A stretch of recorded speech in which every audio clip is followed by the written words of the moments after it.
Hello everybody, and welcome to 180 Perspective. My name is Steve, and we've been discussing the God-shaped life study. Now, in my first video, what we did was we introduced what the problem with the majority of Christians are in America, and probably for us as well, is that our view of God, our view of self, and our views of others is distorted, and it affects every aspect of our lives, including our mental and physical health. Now, in the last video, we began our discussion about where our distorted views of God, self, and others originated, and I proposed that it was Adam and Eve was the beginning of it, and that they passed that on to us genetically. Now, today we're going to discuss how our parents can influence our view of God, our view of ourselves, and our view of others. But first, let me give you a disclaimer. Even though Adam and Eve genetically passed on a propensity for a distorted view of God to mankind, and even though our parents, our culture, and the religion have influenced our view of God, we cannot blame other people. We can't shift blame from ourselves to other people. In other words, you and I may have been born with a genetic propensity to believe a mistruth about God, and the cultural influence that we've been exposed to may have helped grow and secure those misbeliefs, but we're the ones that are responsible for accepting those mistruths. Those who succeed don't blame other people for their problems, but rise above because they take responsibility for their problems. And they make the necessary changes in their self to succeed. Also, it's impossible to change things beyond your control. But if you can choose to respond instead of reacting. Now, respond looks for a way to overcome. Reacting seeks a way to blame or defend. Now, what I'm seeking to do is to give you the tools you need to respond and make the changes in your life, in your beliefs about God, beliefs about yourself, and your beliefs about others, and how you view them, so that you can experience completeness and the fullness of God, so that you can be inside of God's original design and purpose for you. This is where you'll find a love beyond your ability to comprehend, a bigger than life purpose to live, and for everything you need to overwhelmingly achieve your purpose, and a way to see your fellow mankind through the lens of God's love. Now let's get back to our parents' influence on our views of God, self, and others. Now we talked about the fact that genetics and DNA play a big role in passing on to us, things from our parents, our grandparents, and so on. And their beliefs about God were could have been genetically dealt to us. And so we have some genetic predispositions, but there are other genetic predispositions that go beyond that. For example, we are genetically born with some pre-programming to learn how, or to breathe right when we're born, or to suck, or to do certain things. For example, I watched it was like a nature channel about a polar bear and her two cubs. When she popped out and the cubs were first born and just had gotten old enough to come out of the den, they kind of followed mom around. They were romping and playing, but they were watching mom. Mom was hunting and looking for food. And what was amazing is that after a short period of time, the cubs started acting like their mother, trying to break through the ice. And so I was watching that and I was like, they were pre-programmed to be able to follow through with what their mom was teaching them.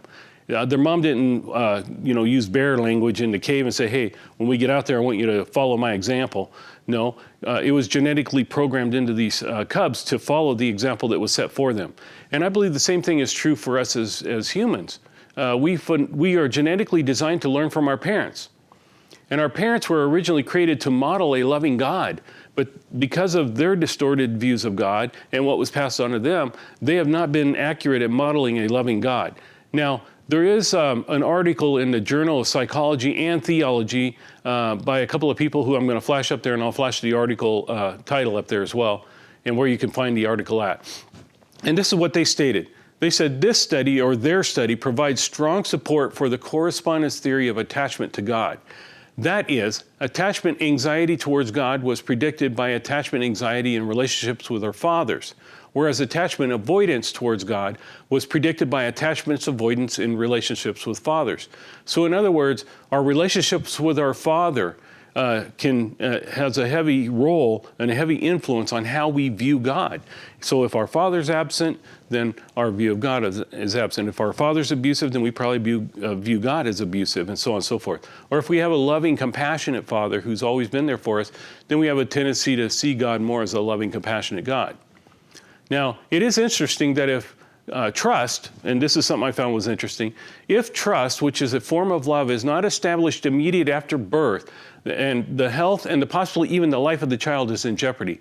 They found this to be true. So if a child, as soon as it's born, is not held and loved on by its mother or by somebody, then that child will be, if it survives, it'll be sick and unhealthy.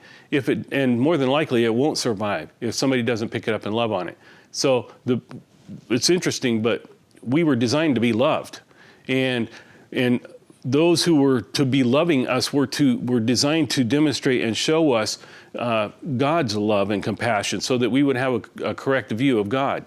Now, based on a recent survey, Barna research discovered that it is innate in all mankind to learn from infancy onward from those who have most influence over us. Now, according to their recent statistics, 64% of Americans claim that their family have had the most impact on their personal identity development. Now, I found this to be true in my own life. For example, my mother, and I haven't lived at home in over 35 years. My mother, though, went and visited my daughter who lives in Portland and hung out with her for a weekend. And so my daughter was able to see some traits in her that and she reported back to me, she said, I cannot believe how many traits you and your mom have that are similar, just alike. You know, I seen how your mom carried herself, and a lot of those things that I saw in her, I see in you and remind me of you. And I thought that's interesting since I haven't lived at home in over 35 years, but my mom has been influential in helping me develop my characteristics in many senses, and so has my father, and good or bad. And that's just the way that it is. Now, Larry Stevens, Christian psychiatrist Larry Stevens, describes that, quote, all of us to some degree derive part of our image of God from our parents. In other words, we project our mental, emotional image of our parents onto God like a movie projector projects a picture onto a movie screen. And this is actually called Anthropomorphism, which is when human attributes are assigned to an understanding of God, and or God is only understood through human characteristics. Now, what Stevens is implying then is that we have a tendency to take experiences which are either mental, physical, spiritual, and emotional that we've had with our parents and use those experiences as a lens through which we view God. Stevens further explains, quote, one of the most crucial factors in a healthy image of God is the consistent experience in childhood of unconditional love and nurturing from our parents and other primary caregivers. In other words, if we had parents who were positive, affirming, and nurturing, parents who built our sense of self-worth and made us feel confident and loved, our parental projection onto God's image will tend to be more accurate and consistent with who God really is. However, those of us whose parents failed to model God's love and accepting nature will be much more likely to suffer a distorted image of God. So let me give you another illustration. I wrote this little illustration some time ago, and I wrote it to talk more about our new image in Christ. But it's a perfect example of what we're talking about here. Now imagine with me a young boy is orphaned for whatever reason. He's really young, he's a toddler, and he's put into an orphanage. Now in the orphanage, they did not like him for some reason. So they treated him bad. They called him trash. You're nothing but a piece of dirt. They made him do all the dirty work in the place, gave him a toothbrush and told him to go scrub the toilet and that sort of thing. Always consistently said, you're never going to amount to nothing. You're just always going to be a piece of trash. I mean, how long is it before he starts believing these lies about himself and he starts developing and growing into them, thinking this is who I am. I'm just a piece of trash because the environment that I'm in tells me that. And so then miraculously, some wealthy, well-to-do, loving parents come in and they adopt this young man and they pull him out of that situation. Now, it's on a side note, it's funny that legally, if something were to happen to those parents, he would inherit the whole kit and caboodle because legally he is their heir. However, that didn't happen in this case. And but what did happen is that when he got there the first night and he stayed in his room in this mansion, he was not prepared for it. And mentally, he probably didn't feel worthy about being there. And he probably didn't, his identity did not change overnight. Sure, there was some excitement, but his self-identity did not change. What happened is over a period of time, as those parents loved him and confirmed and affirmed him and consistently worked with him and taught him to not be so focused on being negative about himself, his identity changed. And by the time he became an adult, he was mentally prepared, and his self-image was such that he was now healthy enough where he could actually take over the family inheritance and be able to control it in an effective manner. So that's just an example, an illustration of how our parents or guardians can influence us in a positive or a negative way.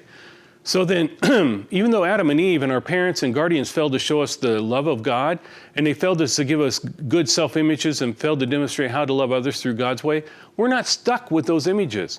We can change. We can change, and we change by changing what we believe about ourselves.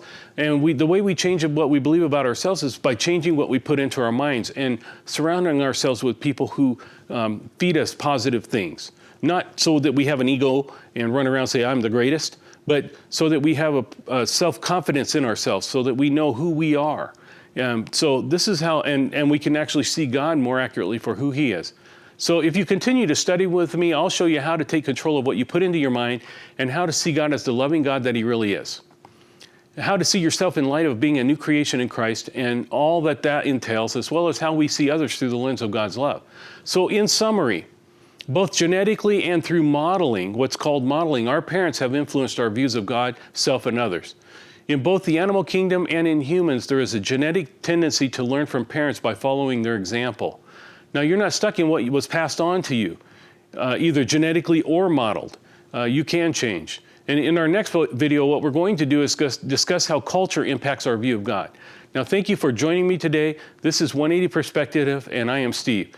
And we've been discussing the God-Shaped Life series. Now, until we meet again, blessings. And please don't forget to like, subscribe, and share. Very important. It helps me get the word out to other people who may not be able to hear it, who could probably use this information. So blessings to you until we meet again.